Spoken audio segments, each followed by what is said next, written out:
Assalamualaikum warahmatullahi wabarakatuh. Salam guru penggerak.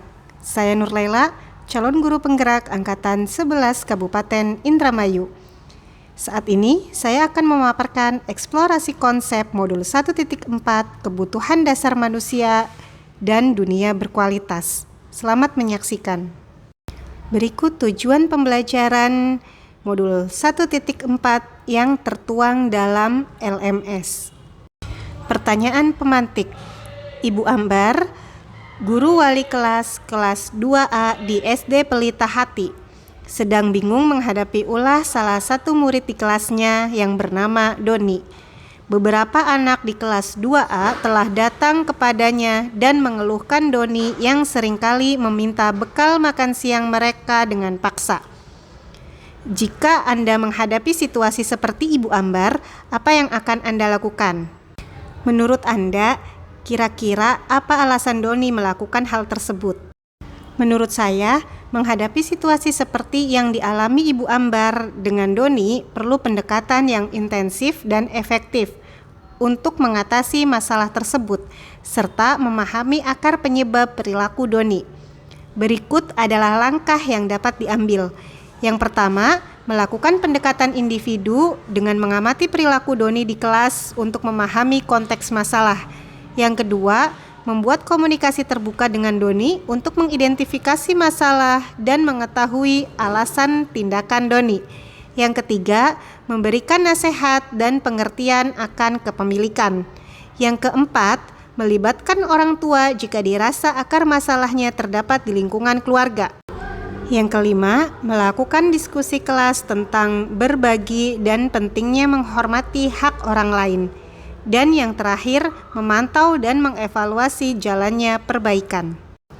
Tugas 1, isilah setiap bagian lingkaran dengan nama orang, benda, atau apapun yang dapat memenuhi setiap kebutuhan dasar, baik itu cinta, penguasaan, kesenangan, ataupun kebebasan. Nah, di sini saya menggambarkan lingkaran dengan 4 bagian, di mana yang pertama diterima dan disayang, yang kedua bisa, yang ketiga senang, dan yang keempat bebas. Saya akan menjabarkannya satu persatu. Kebutuhan dasar manusia. Diterima dan disayang merupakan bagian dari kebutuhan sosial yang sangat penting bagi kesehatan emosional dan psikologis seseorang. Saya ingin diterima dan disayang oleh orang tua, keluarga, dan orang-orang di lingkungan sekitar. Kebutuhan yang kedua, bisa. Mencerminkan keyakinan diri seseorang bahwa mereka memiliki kapasitas atau keterampilan yang diperlukan untuk mencapai tujuan tertentu. Saya ingin saya bisa beribadah dengan baik serta saya ingin bermanfaat untuk lingkungan sekitar. Selanjutnya, senang merupakan perasaan positif yang menggambarkan kegembiraan, kepuasan, dan kebahagiaan. Perasaan ini biasanya muncul sebagai respon terhadap pengalaman atau situasi yang menyenangkan dan memuaskan. Yang membuat saya merasa senang adalah dapat diterima keberadaannya, dan saya merasa senang jika saya belajar hal-hal yang baru. Selanjutnya, bebas. Keadaan di mana seseorang memiliki kebebasan untuk bertindak, berpikir, dan membuat keputusan tanpa terikat oleh batasan atau tekanan eksternal. Saya ingin bebas dalam berekspresi, berinovasi untuk mengembangkan kompetensi diri. Selanjutnya, tugas mandiri 2. Dengan kasus Bimo. Bimo adalah seorang anak TKB, selalu berlari keluar kelas menuju jalan raya di depan sekolahnya, yang ramai dengan kendaraan. Tingkahnya membuat guru bingung dan seringkali lari mengejarnya. Ada beberapa kemungkinan jawaban yang diberikan oleh Bimo. Identifikasi kebutuhan yang ingin dipenuhi oleh Bimo jika respon Bimo seperti di kolom sebelah kiri.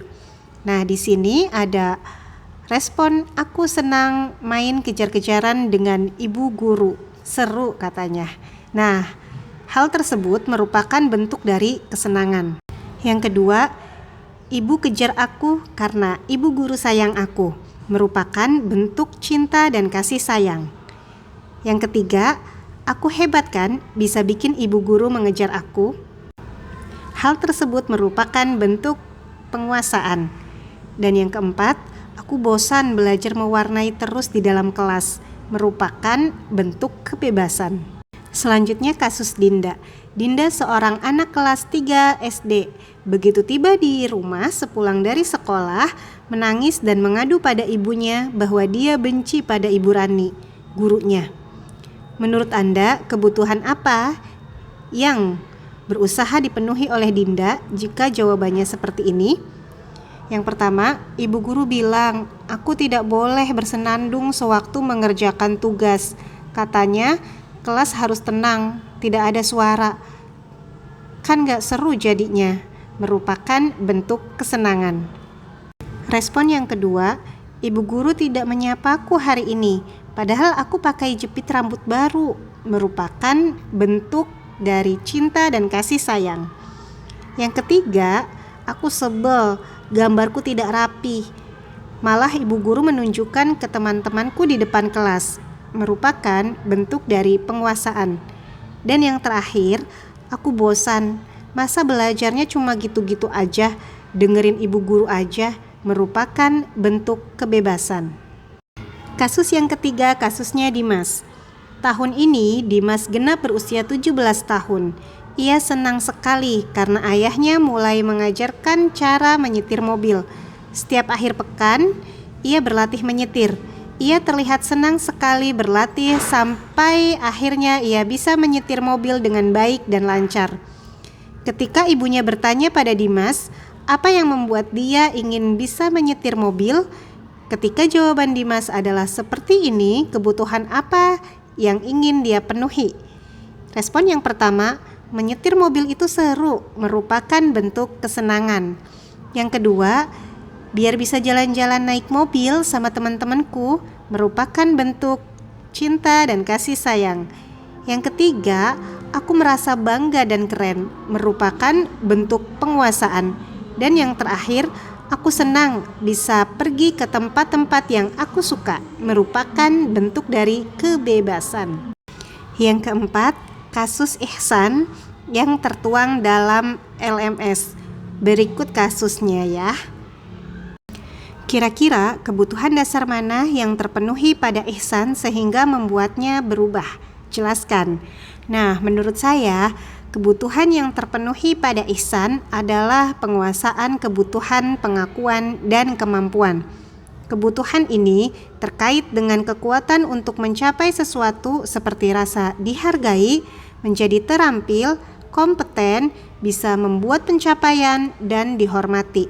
Dengan demikian, Ihsan akan menunjukkan kemampuannya dengan maksimal karena merasa diterima di lingkungannya. Selanjutnya, tugas mandiri 3 yang tertuang pada LMS. Berikut hasil kuesioner yang telah saya kerjakan dan berikut keterangan nilainya. Nomor 1 sampai 10 saya mendapatkan poin 38. Nomor 11 sampai 20 mendapatkan poin 36. Nomor 21 sampai 30 mendapatkan poin 41. Dan nomor 31 sampai 40 mendapatkan poin 32.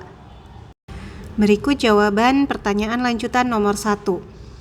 Menurut saya, kuis nomor 1 sampai 10 mencerminkan kebutuhan manusia untuk diterima dan disayangi. Kuis nomor 11 sampai 20 mencerminkan kebutuhan manusia untuk kepuasan. Kuis nomor 21 sampai 30 mencerminkan kebutuhan manusia untuk kebebasan. Dan kuis nomor 31 sampai 40 mencerminkan kebutuhan manusia untuk kesenangan. Setelah saya menjawabnya, nilai yang paling tinggi terdapat pada kuesioner nomor 21 sampai 30. Artinya, saya menyukai kebebasan atau menyukai jalan yang sudah saya pilih dan saya tentukan sebelumnya. Selanjutnya, menurut saya telah bisa memenuhi kebutuhan dasar hidup sesuai tingkatan yang saya butuhkan. Jika kebutuhan saya tidak terpenuhi, pasti saya merasa kecewa, sedih, dan ada rasa ketidaknyamanan dalam diri saya. Saya tidak pernah memenuhi kebutuhan dasar hidup dengan cara yang negatif. karena saya yakin kebutuhan dasar yang tidak terpenuhi akan memberikan pelajaran hidup yang bermakna agar saya menjadi pribadi yang lebih baik lagi. Sekian pemaparan dari saya, kurang dan lebihnya saya mohon maaf. Terima kasih, terus dukung saya dengan cara klik subscribe dan aktifkan tombol loncengnya.